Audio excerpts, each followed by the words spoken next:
Bismillahirrahmanirrahim. Assalamualaikum warahmatullahi wabarakatuh.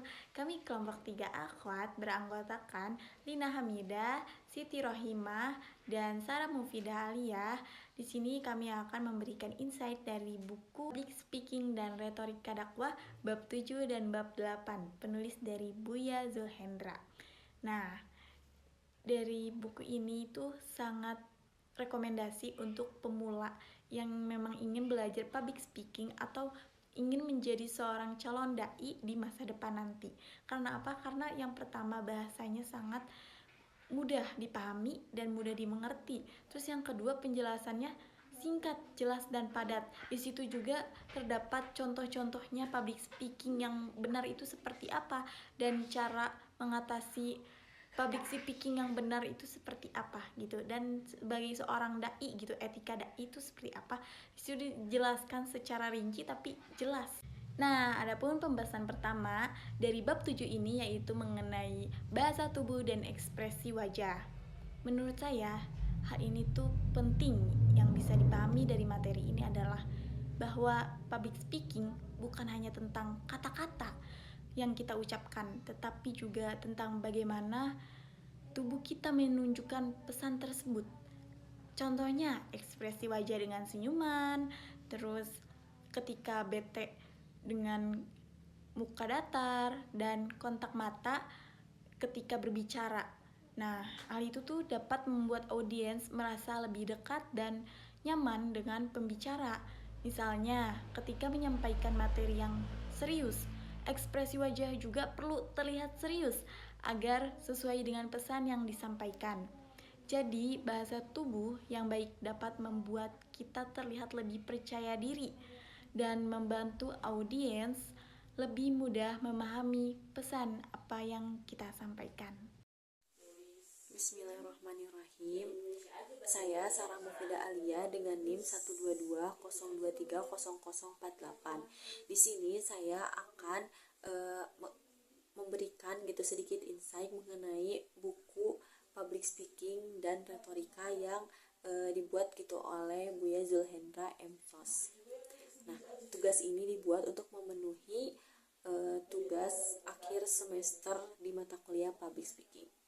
Baik mengenai buku public speaking dan juga retorika yang dibuat oleh Buya Zulhendra, di sana mempunyai banyak subbab gitu yang membahas mengenai cara public speaking dan juga berbicara yang baik gitu di depan umum gitu. Dimana saya sendiri tertarik gitu ke dalam satu pembahasan yang dimana itu membahas mengenai ekspresi wajah itu tuh perlu dimainkan pada saat kita tuh berbicara di depan umum. Dan juga dalam berbicara itu kita tuh bukan cuman hanya mengandalkan dari segi fisik gitu, bukan cuman mengandalkan dari segi wajah gitu ataupun tangan gitu ataupun ekspresi gitu ataupun ucapan gitu, tapi juga kita harus memerlukan yang namanya alat bantu gitu. Nah, di bab yang membicarakan mengenai alat bantu gitu ya, alat bantu dalam berpublic speaking itu gitu, saya tuh jadi menyadari bahwa kita tuh bukan cuman perlu bisa berskill berbicara, tapi juga dibantu dengan media-media lain supaya apa yang kita sampaikan itu bisa mudah gitu, bisa diterima oleh banyak orang.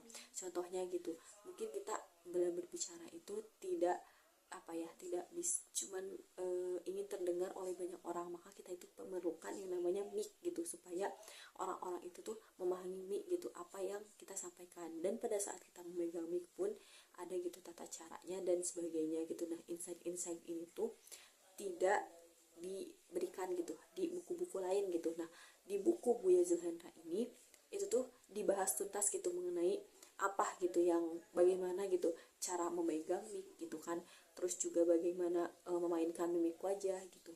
Pokoknya tuh hal sedetail itu tuh sangat-sangat dibahas di buku ini gitu. Di luaran sana gitu ada banyak banget gitu buku-buku yang membahas mengenai public speaking, tapi untuk nyampai ke hal-hal terkecil seperti itu tuh kayak tidak banyak gitu. Nah, setelah saya baca gitu buku-buku isi dari buku-buku Buya Zulhendra itu tuh cocok gitu buat orang yang awam gitu yang memang ingin mempelajari mengenai cara bagaimana public speaking yang baik gitu. Karena memang sejatinya gitu orang tuh kan memang harus selalu belajar gitu. Nah, ini tuh bukunya itu cocok gitu untuk setiap orang itu dalam dipahami gitu bagaimana public speaking dan retorika yang baik, karena dalam segala hal itu perlu ilmu gitu, begitupun juga dalam berbicara.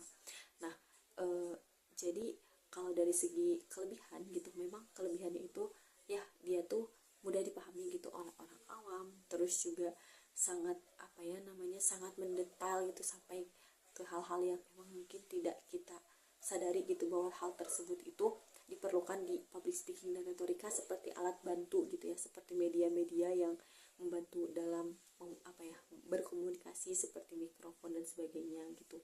Nah, sedangkan kalau untuk kekurangannya mungkin kekurangannya itu harus lebih di subbabnya itu lebih didetailkan kembali gitu, karena memang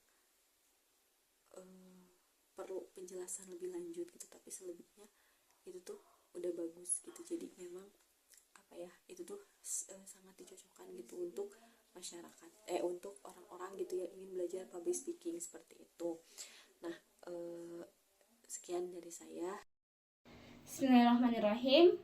Perkenalkan, nama saya Siti Rohimah. Di video kali ini saya akan melanjutkan pembahasan mengenai cara mengatasi kecemasan dan membangun kepercayaan diri ketika berbicara di depan umum gitu. Setelah saya mempelajari dan membaca buku terkait retorika dan public speaking yang telah diajarkan di mata kuliah public speaking selama 1 semester, terutama materi ini yang terdapat di pembahasan bab 7 dan bab 8, menurut saya pribadi gitu ya, bagian yang paling penting dari materi ini adalah rasa gugup itu ketika berbicara di depan umum adalah hal yang wajar. Kenapa? Karena kita itu tidak bisa menghilangkan rasa gugup sepenuhnya, tetapi kita harus bisa belajar cara mengendalikannya supaya rasa gugup itu tidak mengganggu penampilan ketika kita tampil di depan umum. Nah, seperti apa sih caranya? Kita bisa belajar dengan mempersiapkan materi lebih awal, dibuat sebaik mungkin, kemudian terus berlatih sebelum tampil. Selanjutnya, atur pernafasan, terus berpikir positif supaya tidak terdistraksi oleh hal-hal yang lain, dan terus perbanyak pengalaman. Jadi jangan pernah malu berlatih gitu. Nah, selain itu, apabila terjadi hal yang tidak diinginkan, kita itu sebagai pembicara, motivator, ataupun dai tidak boleh langsung panik. Misalnya ketika mikrofon mati, tiba-tiba blank materi, atau hilang materi yang sudah dipersiapkan gitu ya. Jangan langsung panik, tetap tenang, ambil nafas secukupnya gitu ya, maksudnya kemudian setelah itu lanjutkan kembali materinya. Nah, jadi intinya ketika terjadi hal yang seperti itu, jangan panik, tetap tenang dengan cara ambil nafas, kemudian sampaikan kembali materi yang akan disampaikan. Dari sini kita belajar bahwa kepercayaan diri itu tidak muncul begitu saja teman-teman.